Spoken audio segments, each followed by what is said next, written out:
Rule 2. Do not close your sanctuaries to demon in need.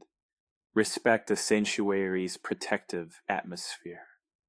I ran out of juice just outside of Forsan, a small, shabby town located on the border of Oklahoma and Kansas.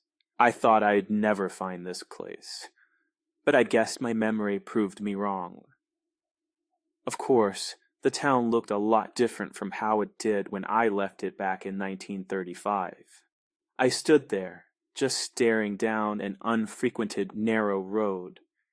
The pavement was broken and large jagged cracks invaded by grass ran in zigzag patterns. My eyes turned to the yellow horizon. With only an hour left before sunrise, I had to find somewhere to take shelter and rest. As a demon, I felt the oncoming heat, and my body began to show all the warning signs. I shivered slightly, not from the cold wind, but at the thought of being exposed in the open to the sun. Early morning snowflakes littered the air. When the wind blew, its chilliness infiltrated my nostrils, freezing the back of my throat. I've lived in America for almost 100 years, and still haven't gotten used to the different seasons. Minnesota winters were especially harsh, but the comfort in knowing I could warm myself up quickly with an easy meal made living there more sustainable. I made my way to a gas station called Gingji's. Blinking red lights that read "Open 24/7" greeted me as I approached the door. An older woman stood behind the cashier counter, refilling the cigarette display case.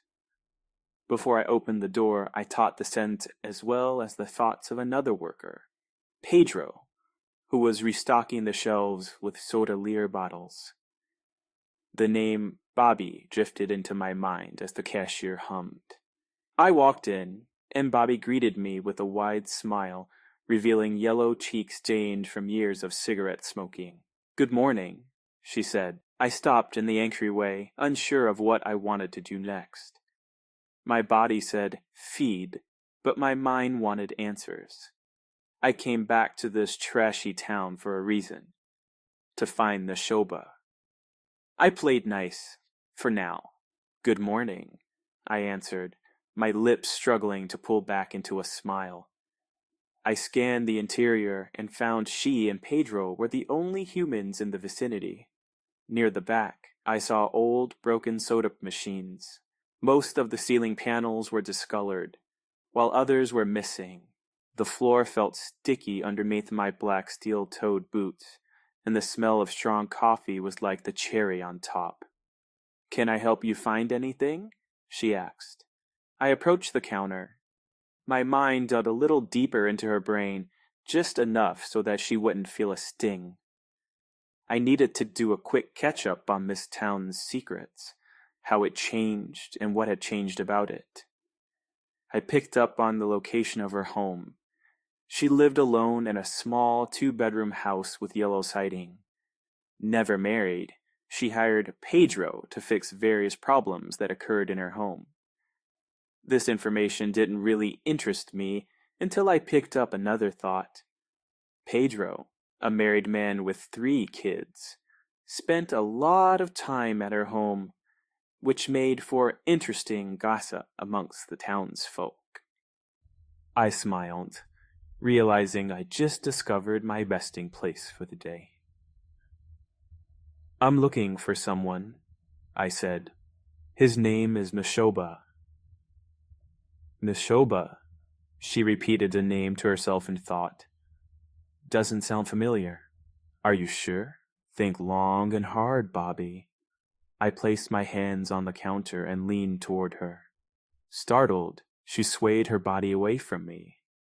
She wondered how I knew her name, but answered that question when she realized she was wearing her name tag. The tips of my fingers began to vibrate slowly as I felt the thick, psychic energy permeating from the counter's surface.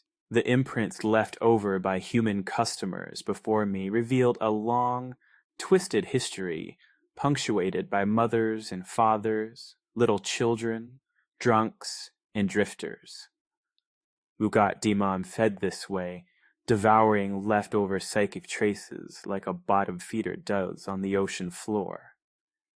I'm sure, she replied. The name doesn't sound familiar, but then again, I don't personally know a lot of people around here. By now, I knew everything I could about Bobby. She didn't know Neshoba. I began to think that perhaps he finally left Forsan, despite swearing to me that he would stay in this shithole until the day his immortal life ended. Having the location of Bobby's home, I made up my mind to go there, seeking a safe place to sleep. It wouldn't make any sense to kill her in this gas station with her human coworker watching. I nodded and walked out, toward the direction of her home. Once I moved out of human sight, I traveled as fast as I could, demon speed, and arrived at her home within moments. After breaking the door with ease, I stepped in to find it surprisingly quaint and small. The interior was nothing like my home in the warehouse district of Minneapolis. Entering her bedroom, I came upon a small, unmade bed with dingy sheets. My keen sense of smell picked up the stench of sex and tobacco, and I could tell that they hadn't been washed in weeks. Her hygiene made me rethink how edible she looked, but my hunger prevailed. I rummaged through her dresser drawers, curious to know what else I could learn about this woman. I pulled out lingerie, old magazines, and a ruffled dress. I finally turned my attention back to why I came to this house in the first place. Near the bedroom was a closet, which I also examined, before deciding that it would suffice as cover until sunset. I stepped in, closed the watch door behind me, and climbed over old boxes filled with children's toys and Christmas decorations. I finally inched my way to the back wall beside the dehydrated remains of a mouse stuck in a trap. Never in my life did I imagine that I, Kai, would have to resort to a human's home for my personal sanctuary. I closed my eyes, planning out the next step in my journey. I also wondered what I would do if I found Neshoba, the one I sighted decades ago, and left at the mercy of vampires. He had to be out there somewhere in this little town. I could feel it in my gut. Even though I broke our bond, I still had what I called a demon sense. It's what dragged me back to Forsan. Perhaps you could sense me as well.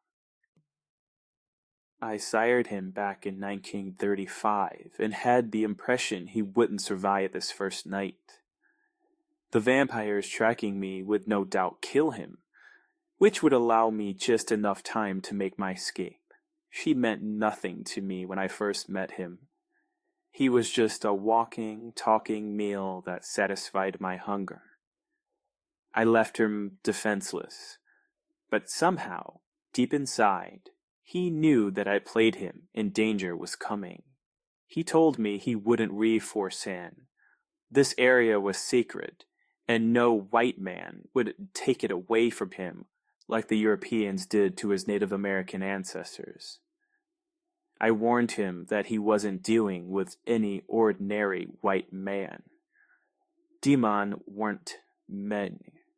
Still, he remained adamant.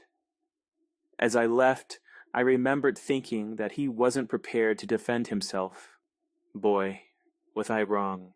Birthplace or not, that Choctaw had bravery written all over him.